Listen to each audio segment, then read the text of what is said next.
On a Thursday evening in October of 1981, the town of Navasota, Texas held the particular stillness that small southern towns carry just before the dinner hour. The last of the afternoon light lay flat and amber across the main road. Two pickup trucks moved slowly through town. A dog crossed the street without hurrying. At the corner of Washington Avenue, a modest restaurant sat with its lights on and its door propped open to catch the cooling air. Inside, 12 customers occupied 7 tables. A waitress named Carol refilled a coffee cup she had already refilled twice. The owner was in the back, speaking quietly to his cook about a produce order that had arrived short. His name was not on the sign outside. It did not need to be. The two men who climbed out of the lead truck were not from Navasota. They were not from anywhere nearby. The larger of the two stood 6 feet and 2 inches and carried 231 pounds across a frame that had been built deliberately, not incidentally. He had competed in amateur boxing in Houston for 3 years between 1976 and 1979. Compiling a record of 14 wins and 2 losses, both losses by decision, neither by stoppage. The smaller man alongside him was 5 feet 11, 194 pounds, with a criminal record in 2 counties that covered aggravated assault and 1 charge of extortion that had been reduced and settled between them as they walked toward the front door of that restaurant. They carried a tire iron, a folding knife with a 4-inch blade, and the particular confidence of men who had never once walked into a room and been wrong about the outcome. What happened inside that restaurant took 31 seconds from the moment the door opened to the moment the first man hit the floor. In the next 4 minutes of narration, you will understand not just what Chuck Norris did but why he did almost nothing at all. Nobody in that dining room knew that the quietest man in the building was about to give 2 strangers the education of their lives. Nobody knew they were about to watch something that 12 witnesses would spend the next 4 decades trying to describe accurately, and fail. If you want to know how it ends, stay with this. And if you are watching on television tonight and you have not already done so, take a moment right now to subscribe to this channel. Comment below where you are watching from. Because what is coming in the next several minutes is the part of this story that has never been told in full. The restaurant had been open for 2 years by October of 1981. Chuck Norris had purchased it not as a business venture in the conventional sense but as something quieter than that. He had been traveling for most of the previous decade. Film work, tournament circuits, appearances and obligations, and the machinery of a career that had grown larger than he had originally designed it to be. The restaurant was a place that did not move. It was a place that opened at 6 in the morning and closed at 9 in the evening and asked nothing of him beyond his attention. He had spent portions of 3 different months there that year. He was known to the staff not as a celebrity, but as the owner who showed up without announcement, worked the prep station when they were short-handed, and ate his meals at the small table near the kitchen door, facing the room. He was 41 years old that October, 5 feet 10, 172 pounds in the clothes he was wearing when those 2 men walked in. He had on a plain gray work shirt, dark trousers and boots that had seen better years. He was not wearing a belt with a buckle that announced anything. He was not sitting in a way that suggested he was waiting to be recognized. He was reading a letter, and he had been reading it for some time, and the coffee beside him had gone to room temperature, and he had not noticed.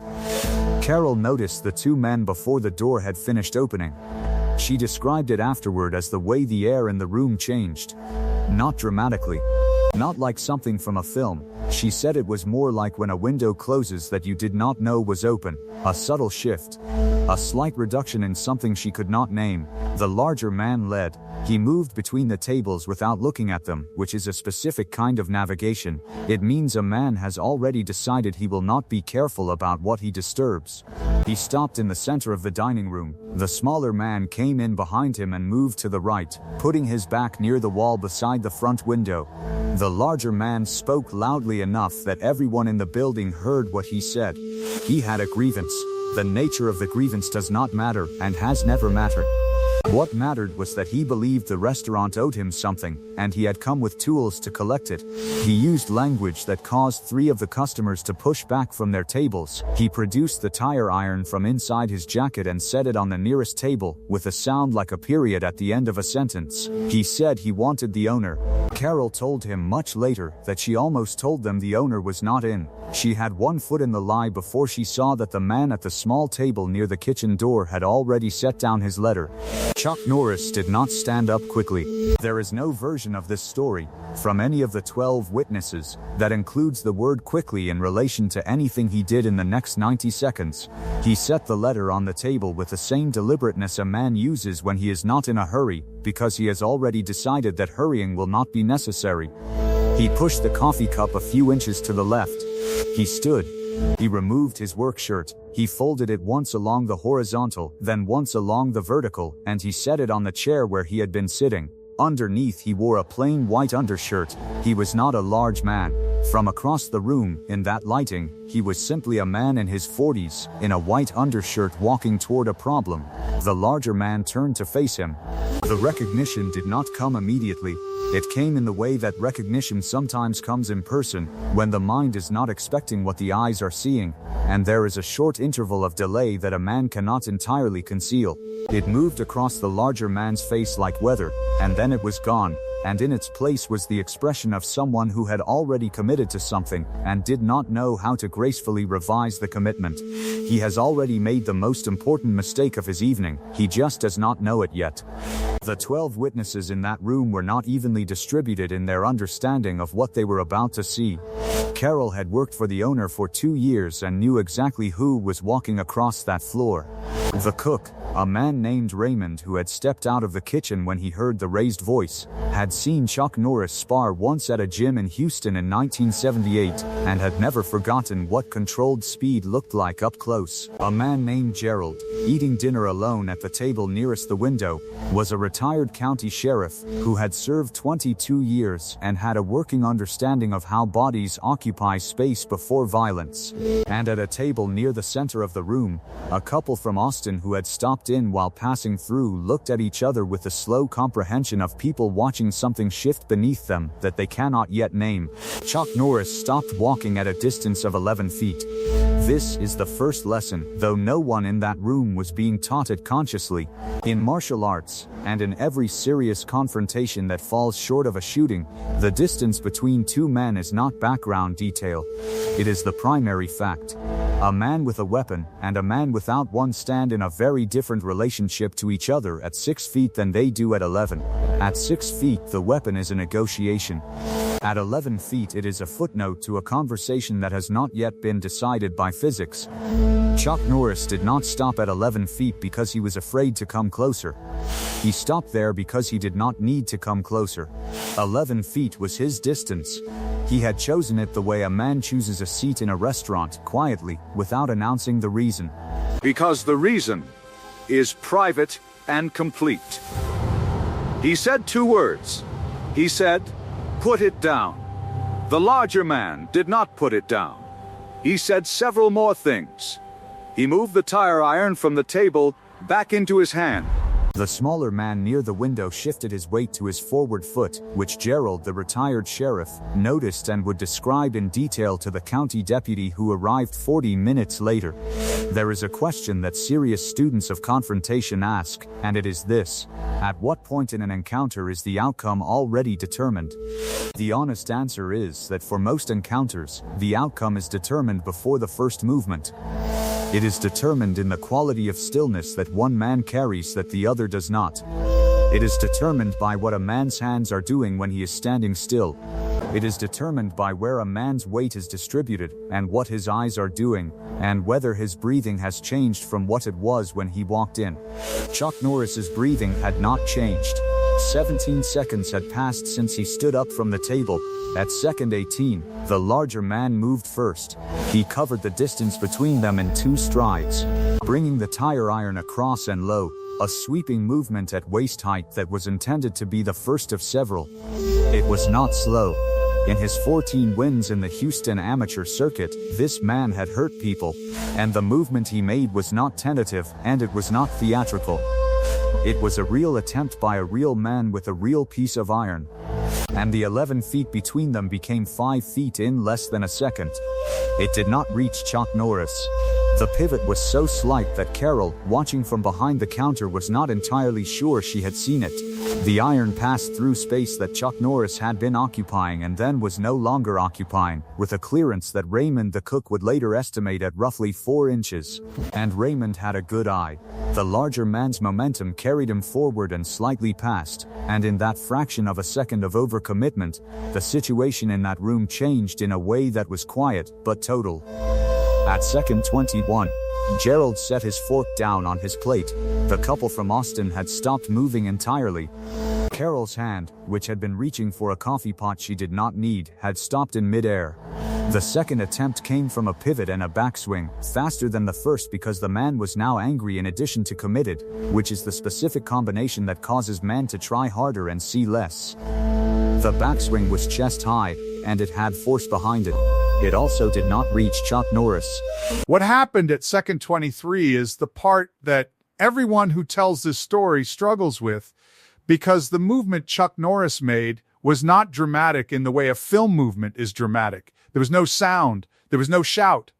There was a redirection of the larger man's forearm that was, by Raymond's accounting, accomplished with one hand and approximately 3 pounds of force applied in a specific direction at a specific moment, and the tire iron left the larger man's grip and was on the floor before the larger man had processed that his hand was empty. At second 25, the smaller man near the window produced the folding knife. Gerald was already on his feet. He did not need to move further than that. Chuck Norris turned his body at the hips, 40 degrees in the direction of the smaller man. He did not rush. He did not shout. He looked at the smaller man near the window for approximately 2 full seconds, which is a very long time to be looked at by someone who is entirely calm while you are not. The knife went back into the pocket. The smaller man put both hands, open, at his sides. At second 29, the larger man, who had been reassessing his position since second 25, made one more decision.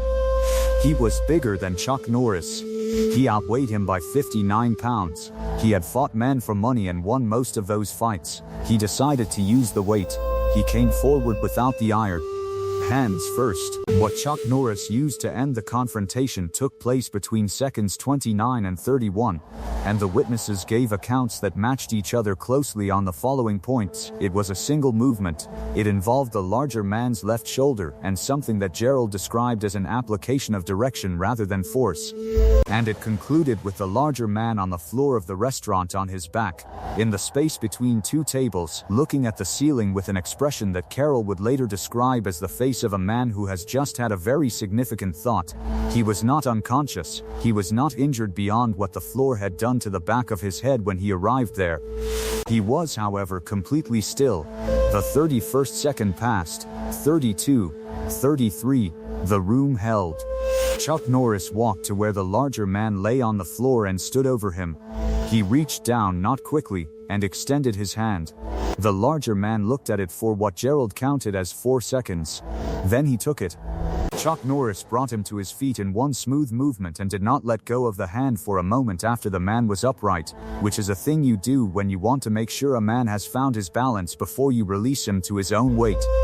He said something to the larger man that only the larger man heard. The distance between their faces when he said it was approximately 8 inches. He said it once. It took 4 or 5 words. He stepped back. He looked at the smaller man near the window for one more second. A glance that contained nothing threatening and nothing warm. Simply an acknowledgement of the facts of the situation as they now stood. Then he walked back to his table. He picked up his work shirt. He unfolded it and put it back on. He sat down. He picked up his letter and resumed reading it from the point where he had left off. His coffee had not gotten any colder than it already was. The 2 men left the restaurant. They did not run. They walked, which was the dignified option, and they took it. The smaller man held the door for the larger man, and the door closed behind them. And the sound of their truck starting was faint and then gone. Gerald sat back down. He picked up his fork. He discovered the food had gone cold and decided he did not mind. Carol poured the coffee that she had been reaching for when all of this began. Raymond went back to the kitchen. He stood at his station for a moment before he began moving again. He would say afterward that he needed that moment not because of fear, but because of the opposite of fear. Because he had seen something function exactly as it was supposed to function, and that is sometimes a thing that needs to sit for a second before the ordinary world resumes. The ambulance arrived 19 minutes later, summoned by a customer who had slipped out during the final seconds of the confrontation and found a payphone on the next block. There was nothing for the paramedics to do beyond documentation. The larger man had a bruise forming at the back of his skull from the floor. He declined transport. The smaller man said very little. The county deputy took statements from 9 of the 12 witnesses over the following 90 minutes. Gerald's statement was the longest and was noted in the deputy's report as the most technically precise. The charges were filed and were not contested. But this is the part of the story that takes the longest to tell. And it is the part that matters most. Carol asked Chuck Norris on the following morning over coffee at that same small table what he had said to the larger man. The 4 or 5 words. The thing said at 8 inches distance that no one else had heard. He looked at his coffee cup. He said he had told the man that he should go home and think carefully about what he was building. That a man's choices in his 30s are the architecture of his 50s. And that there were still choices available to him that would not be available later. He did not embellish this. He did not say it with gravity. He said it the way a man says something he believes to be simply true. Carol thought about that for a long time afterward. She said the sentence stayed with her not because of what it meant about the 2 men in the restaurant, but because of what it revealed about the man who said it. A man who had just controlled a violent confrontation in 31 seconds and whose first concern was to say something useful to the man he had just put on the floor. Not to punish. Not to demonstrate. To give something back before he walked away. This is the specific character of the story that multiplied through Navasota in the days that followed, and then through the county. And then, further. Raymond told it to a trainer he knew in Houston who told it to fighters he was working with. And the story they received was accurate in its facts and slightly inflated in its drama, because that is how stories travel. The 11 feet became 8. The 31 seconds became 12. The 2 words became a speech. But the essential thing, the thing at the center of every version, remained unchanged regardless of who was telling it. That a man had stood up from a table without hurry, removed and folded his shirt, walked to a problem, resolved it and returned to his letter. That the resolution had been so controlled that nobody in the room was entirely sure when it had happened. That the most forceful thing in the room that evening had been the quality of his stillness. Gerald told it differently. He told it to other men who had spent careers around confrontation, deputies and sheriffs, and men who understood the specific grammar of how violence unfolds. And to those men he told it technically. He described the pivot at second 18. He described the clearance of 4 inches. He described the redirection at second 23 with the 3 pounds of force and the elbow at the specific angle. He described the final application of direction rather than force at second 29. He said he had seen men try to teach those things in controlled environments for 22 years. He said he had never seen anyone apply them at that speed in an uncontrolled environment and make them look like nothing at all.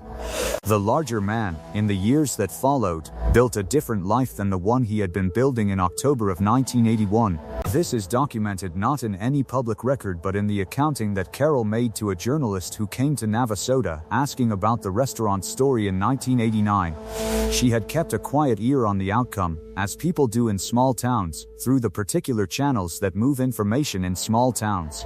She said the man had gone back to Houston and had stopped the work that had been generating the criminal record in 2 counties. She said he had a daughter by 1984.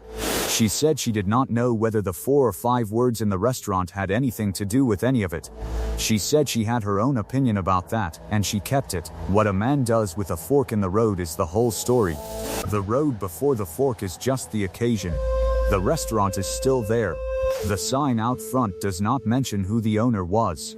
The table near the kitchen door is still positioned the way it was positioned in 1981, because no one who has worked there has seen a reason to move it. There is a lesson in this story that belongs to both men who walked in through that door. And it is not about combat. It is not about who wins and who loses in a contest of preparation. The lesson is about what a man builds in the years when no one is testing him, and whether that construction can hold when someone is. The two men who walked into that restaurant believed that they were the largest force in the room. They were right about almost everything they needed to be right about. They were wrong about that one thing, and that one thing was the whole thing. The story a man tells himself about what he is capable of, and what he actually is when the temperature of a room changes in an instant, are two different documents. Most men never have to find out how far apart those documents are. The ones who do find out in a restaurant in Navasota on a Thursday evening in October carry that knowledge for the rest of their lives. It costs something to carry. It teaches something that nothing else teaches in quite the same way. Next week, this channel will cover a story that has been in the margins of the historical record for 30 years. What happened on the set of a major Hollywood production in 1983, in front of a full crew of 112 people, when a man who held a world title in 2 combat disciplines told Chuck Norris that the techniques being filmed were not real. That the man offering that opinion had not finished the sentence before something changed in the room. That what happened in the next 47 seconds was witnessed by every single person on that set, and that not one of them discussed it publicly for a decade afterward. Subscribe now so that story finds you when it is ready. And leave a comment below. Tell this channel where you are watching from tonight, and tell it what you think a man owes another man when he has the clear advantage and chooses not to use all of it.